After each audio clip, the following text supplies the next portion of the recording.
स्टोनहेज Britain प्राचीन और रहस्यमय स्थली गठन पत्थर गुड़िक एमती गोलिया भाव में कहीं रखाई हेजिंग माने बंद करवा गोटे साइड एवं स्टोन माने पत्थर किंतु यार हेजिंग स्टाइल अलग थिला, आकृति अलग थिला, गठन प्रणाली अलग थिला।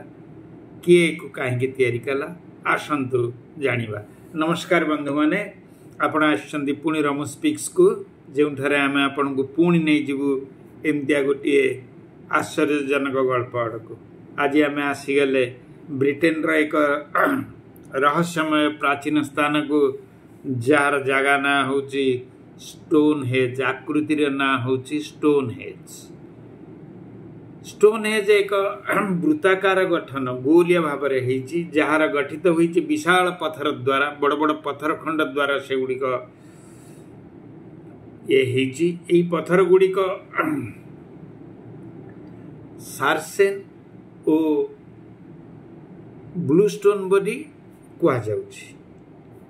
यार निर्माण प्राय 5000 वर्ष पूर्व होता बोली भूतत्व विज्ञानी माने कहउचंती, किंतु यह विभिन्न पर्यायर तैयारी होइछि बोली भी केतेक मत व्यक्त करती। एथिरे रहस्यर अनुमान कौन अच्छी? पत्थर गुड़ाक किए क्या थोईदेला ना, विराट विराट पत्थर खंड जार ओजन कम से कम गोटे गोटे 20 टन 25 टन।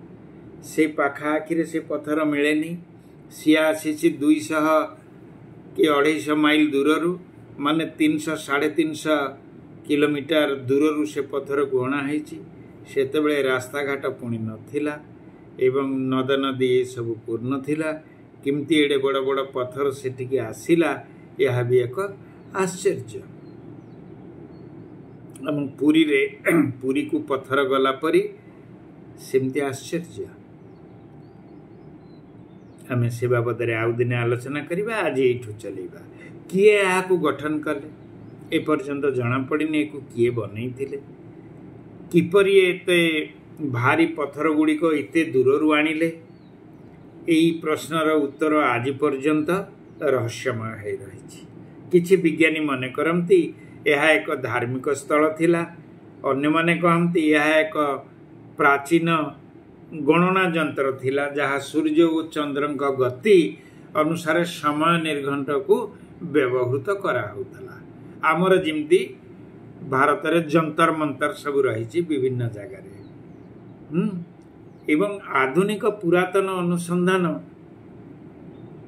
आधुनिक पुरातत्व अनुसंधान द्वारा जना पड़ुछि जे स्टोनहेज मात्र एक गठन नुहे बरं यह एक बृहत संस्कृतिर अंश थिला।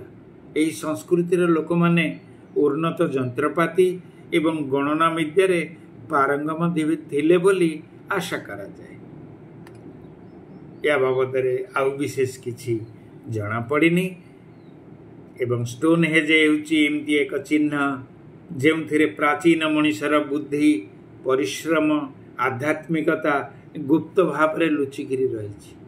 यार गठन आमको आह्वान करे जे आम पूर्वज मानकर ज्ञान एवं संस्कृति रे अधिक भाव में बुझी पारिबा पई चेष्टा करिबा उचित।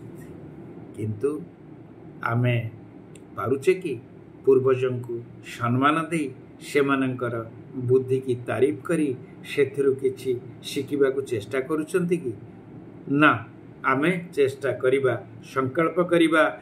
आम पाखरे भी जो पुराना जिनस सब रही कहीं सब से सब होइथिला, कहीं तैयारी होइथिला, ए सब बाबद टिके टिके आलोचना करिबा। एवं आपण मध्य यार पुंखानुपुंख पाख नियंतु।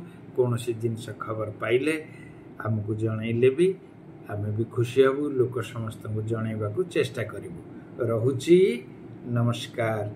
खुशी होइतिले सब्सक्राइब टिक मारिबे।